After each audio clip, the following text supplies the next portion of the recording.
Hi everyone! Welcome to Mystic Oracle PH.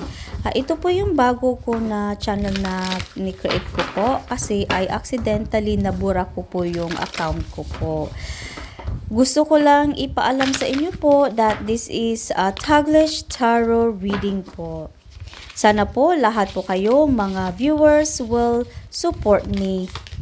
Sana you find this reading helpful to each one of you. Please only take mga messages na nakaka-resonate po kayo, and if it's not, then leave it behind. Kasi hindi pa para sa inyo po. Let's begin the reading.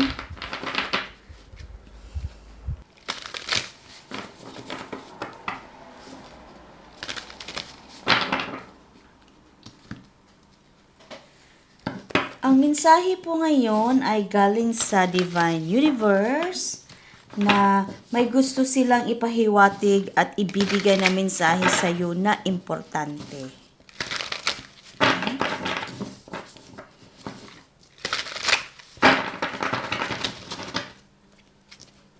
Okay.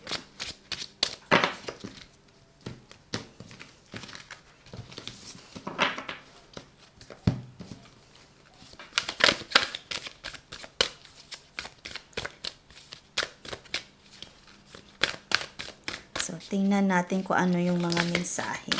Okay. Your first message nyo po, unang mensahe is luck is on your side.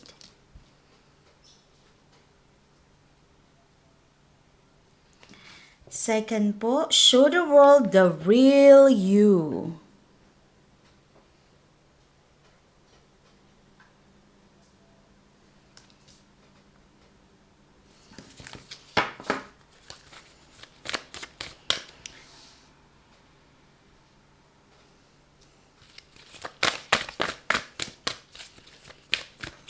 Okay.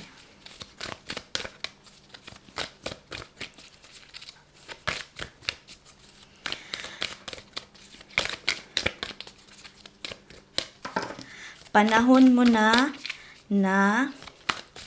ipakita sa mga tao kung sino ka ba talaga. Okay, yun yung sinasabi dyan.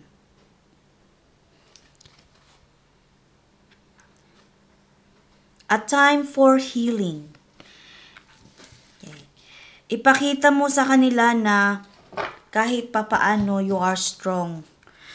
And you are strong. At saka kaya mo i-heal yung sarili mo in a way. Okay? It could be through praying, meditation.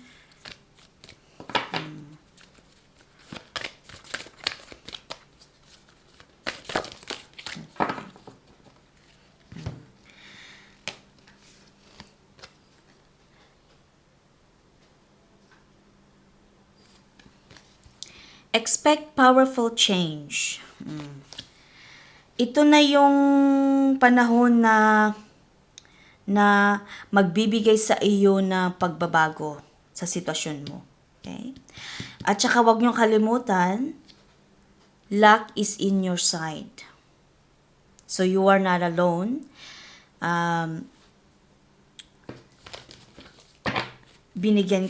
You are guided by divine spirits.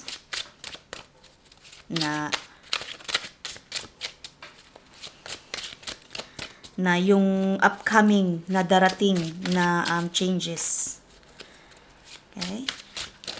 Paparating na to siya eh.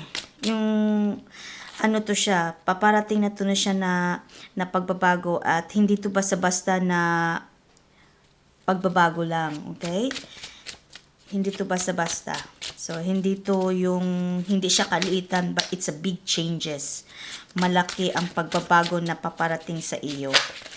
Kaya, panahon mo na ito na yung time na i-let go mo yung mga negative. I-let go mo na yung mga thoughts mo na hindi ikakabuti sa iyo.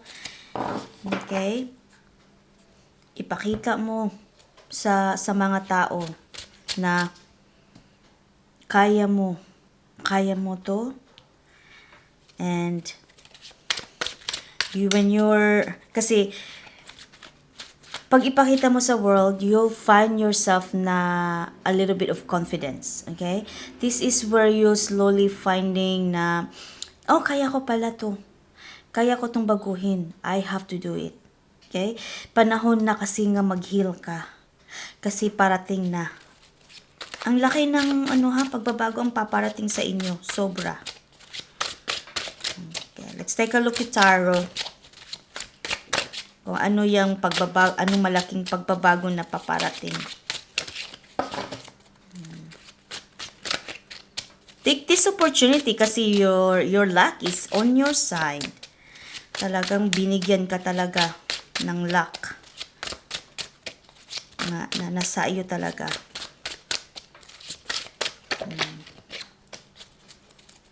Meron tayong Ace of Swords.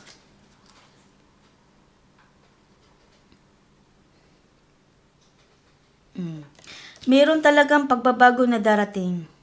Okay? Okay. Tingnan natin kung anong pagbabago na darating yan. May pagbabago, new direction. Okay, ano pa? Tingnan natin kung ano yan. Tungkol ba sa I don't know which we're still finding it out kung alin ba tong pagbabago mo, sa pera mo ba o anong sitwasyon. Let's take a look. We've got the full, ayan, confirmation. Another confirmation na naman siya. New beginning talaga. Fresh starts. Oh my gosh, it's really nice. The Emperor.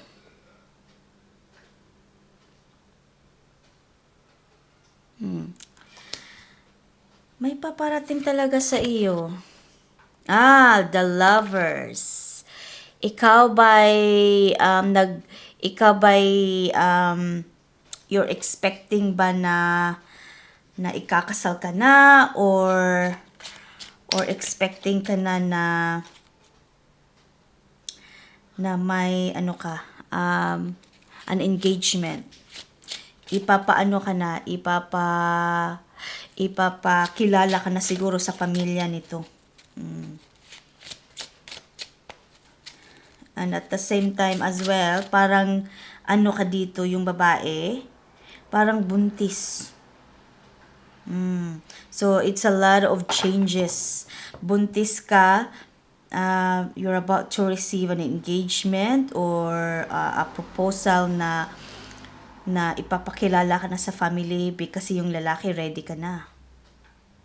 Ready na. O di kaya other way around, yung babae ready ka na ipakilala yung mo, kabilang half mo. Oh, wow. Ito yung pagbabago na, malaking pagbabago na darating sa'yo. Relationship pa lang. Okay. Ito yung mo, new life, new beginning mo, new path mo, na magkakaroon ka ng pamilya mo, sarili mong pamilya. At saka buntis ka pati, oh. Sinasabi. Buntis ka daw. Okay, wow. Okay, ano pa? Meron tayong King of Wands. Alam mo, yung yung relationship mo, okay? Magiging ito yung magbibigay sa'yo ng, parang it makes you feel complete kasi you have your own family na, magkakaanak ka pa kasi buntis ka na eh. Oh, wow. Parang it's fated talaga parang fated mo talaga na you were meant to be. You are meant to move forward na magkakaroon ka na. Ito na yung panahon na magkakasarili ka na. This is what you've been waiting for a long, long time. At saka meron tayong Four of Swords.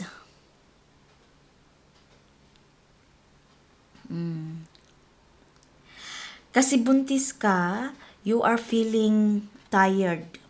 So, mag-relax-relax ka lang, okay? So, take it time, take it slow down, kasi nakakapagod talaga para hindi maapektuhan yung health mo at saka yung baby mo.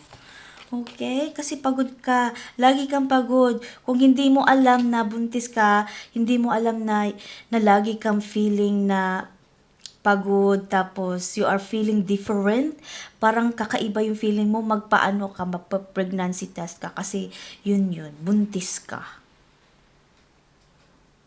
Okay? Pero, when you found out this news, alam mo, ikakasaya mo to at saka sa partner mo. Even the family, sa both sides nyo, masayang-masaya na ma-accept. Masaya sila sa news.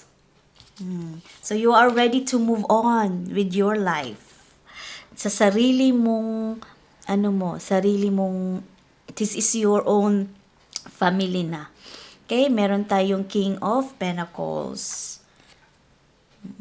This is something na ni-consider mo to for a long time na. Kasi you've been with your partners na matagal na kayo. But you both are na ready before, but now, parang yung pagbuntis mo, o kung hindi mo pa alam, parang kung hindi mo pa alam na nabuntis ka na pala, both of you in the point na, you actually, na pinag-usapan nyo itong dalawa that you're in the point na it's time to settle down. So, ito yung pinakamalaking changes for the both of you. Nag-decision na kayong dalawa na to get married, kasi ayaw nyo na mapaglayo sa isa't isa. So, the time has come na it's time to settle down. Ang ganda talaga na mensahe nyo. Whoever is this person, congratulations. Maganda ang you are gonna be successful in your marriage. You're gonna be successful. Marami kang good news na na marireceive. Okay? In regards in this one. Okay, that's all I have for you today. Yun lang talaga ang connection ang nakukuha ko, and I hope you enjoy this reading, and don't forget to continue to support me, everyone, and I hope you will subscribe, comment down below if you feel like it, and don't forget also to like, and I will see my next reading. Bye for now.